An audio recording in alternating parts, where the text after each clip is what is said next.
Mga pre, andito ulit ako para makapag-share. Ang isi-share ko ngayon ay yung tungkol sa fire alarm system.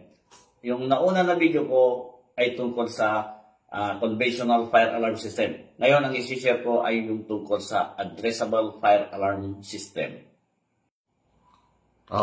Ngayon, dito tayo. Addressable fire alarm system tayo.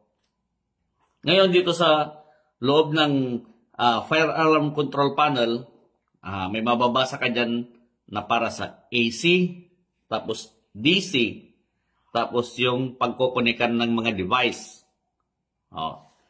Dito sa AC, may nakasulat dyan na N para sa neutral, E para sa earth or ground, tapos L para sa live. Yan. Pag line to ground yung power source mo, hindi pwedeng magkabaliktad yung wire ng neutral tapos para sa live. Dahil yung live, nakakonect yan sa breaker, samantalang ang neutral ay nakakonect yan sa neutral bus bar or ground bus bar. Ito, parehas sila ng kinakabitan na bus bar. Itong earth tapos neutral. Pwede silang mag-combine or separate pero may bonding. Ngayon naman, pag line to line, pwede siyang magkabaliktad dahil parehas na live yun na nakakonect sa circuit breaker, branch ng panel board. Ngayon, ang nagpapagana dito sa mga devices na to, battery. Bali, 24 volts sila. Kaya 12. Naka-series connection siya. Yan. Kaya dito, positive, connect sa positive, tapos yung negative to positive, tapos yung negative papuntang negative. Series connection. Ngayon, addressable fire alarm system tayo. Yung naunang video ko, conventional fire alarm system. Pag i-compare nyo yon, ang wire nun, 2 lang. Compare dito, 4. 4 yung wire sa isang branch na loop. Loop 1, loop 2. Yan yung mga makikita nyo doon sa loob ng fact panel. Yan. Doon sa loop 1, kunyari ito, nakakonect lahat sa loop 1. Yan. May out, tapos in. Out, papalabas yung wire. Yan. Positive, negative. Yung positive, kukonect sa positive, tapos negative sa negative.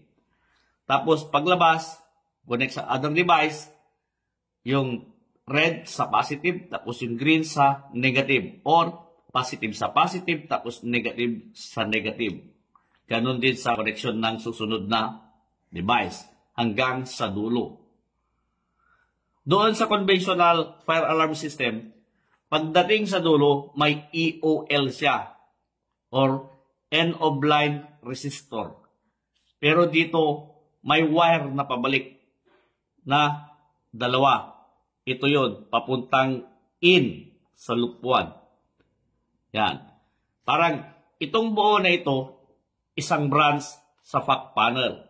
Tapos kunwari may pangalawang branch ka pa, yan, para sa loop 2. Compare natin yung tungkol sa conventional dito sa addressable.